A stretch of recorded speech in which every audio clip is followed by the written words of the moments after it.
Se desborda nuestra cuenta en Twitter. Vamos a pedirle a nuestros invitados el día de hoy respuestas cortas para algunas de estas preguntas. Guillermo Iriza nos pregunta por acá. Pregunta de nuevo, ¿el acoso laboral puede ser manipulación y cómo lo evito?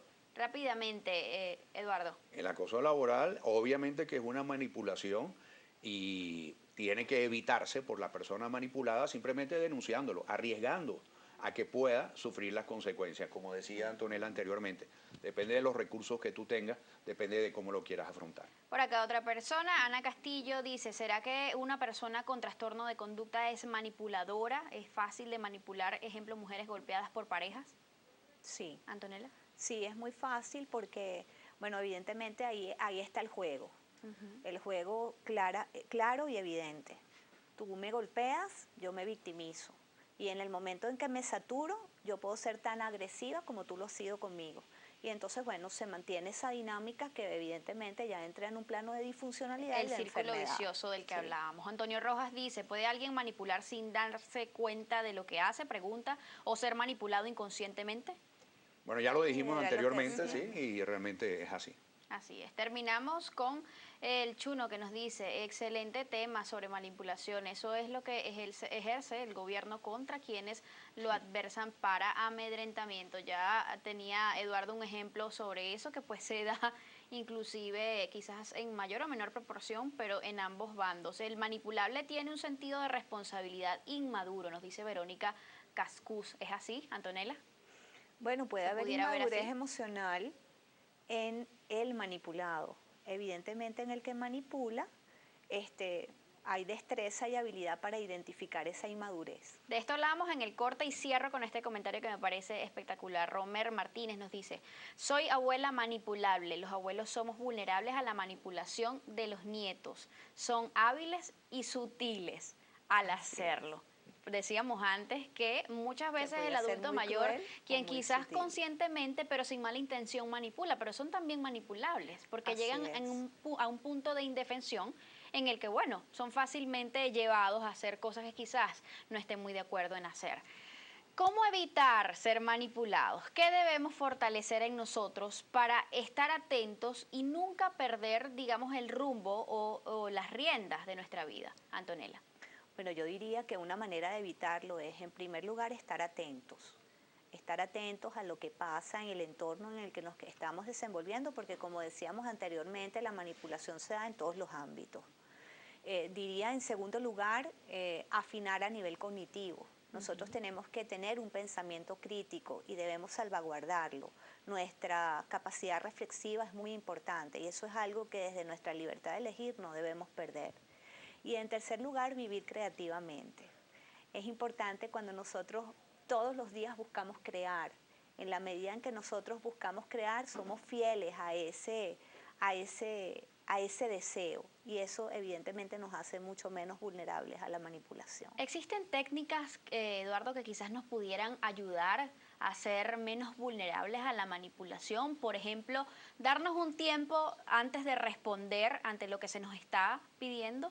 Bueno, yo diría que si lo queremos llamar técnicas, podría ser una continuación de lo que menciona Antonella. Exacto. Porque tú primero estás alerta y estás observante de lo que está ocurriendo, después eres analítico, vas creando, pero tú posteriormente tienes que tomar una decisión de cómo tú quieres enfrentar eso, y es justamente allí lo que podríamos llamar una técnica, y es buscar desenmascarar al manipulador en primer lugar, y en segundo lugar, llevarlo al terreno de la negociación, de la asertividad y de cualquier otro tipo de forma de enfrentar en una forma clara y abierta la situación. ¿Cuán importante es para una persona, además, Antonella, afrontar el miedo, digamos, al rechazo y a la culpa para evitar ser manipulados? Que esto es algo también muy frecuente. A nadie le gusta quedarse solo o ser rechazado. Bueno, pero fíjate, ahí el manejo es inadecuado en el plano emocional, porque evidentemente allí la persona, desde el miedo,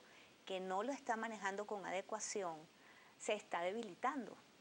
El miedo es una emoción muy poderosa, porque el miedo es una emoción que te ayuda a resguardarte, es lo que hace que tú te protejas, pero tú el miedo lo tienes que manejar, porque si eres víctima del miedo te paralizas, y eso es lo que utiliza un manipulador. Okay. Cuando ve que tú eres una persona muy vulnerable, que te mantienes mayormente asustada, por allí es que te va a manipular. Fortalecer entonces nuestra seguridad, nuestra autoconfianza y aprender a decir no.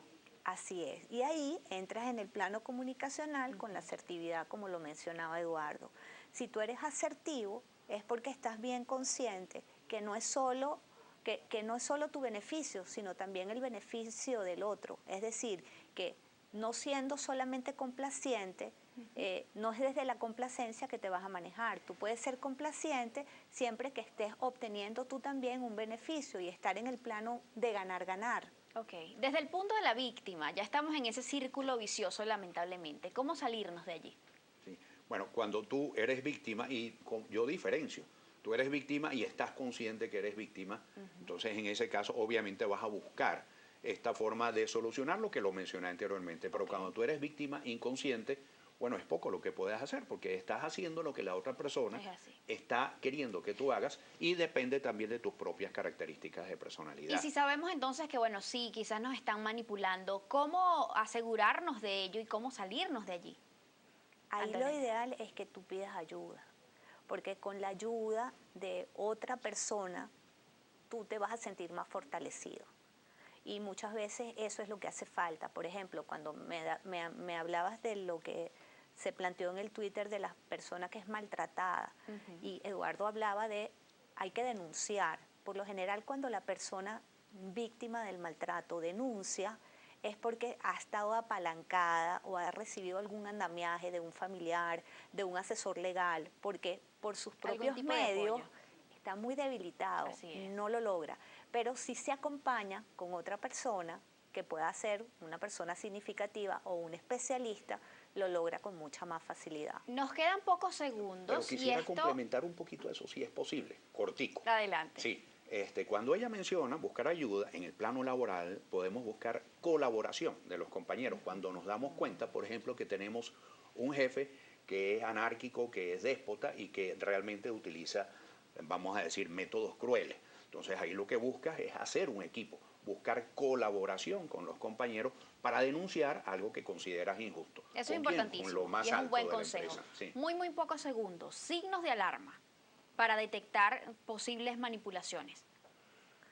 La tristeza, la enfermedad, hay personas que empiezan a somatizar, hay personas que sienten un malestar pleno, en el sentido que se sienten muy tristes, muy rabiosos, muy asustados. Los niveles de insatisfacción son determinantes para tú darte cuenta. Estar muy conscientes de que si estamos experimentando una serie de emociones negativas, entonces probablemente es que esa relación sea algo insano.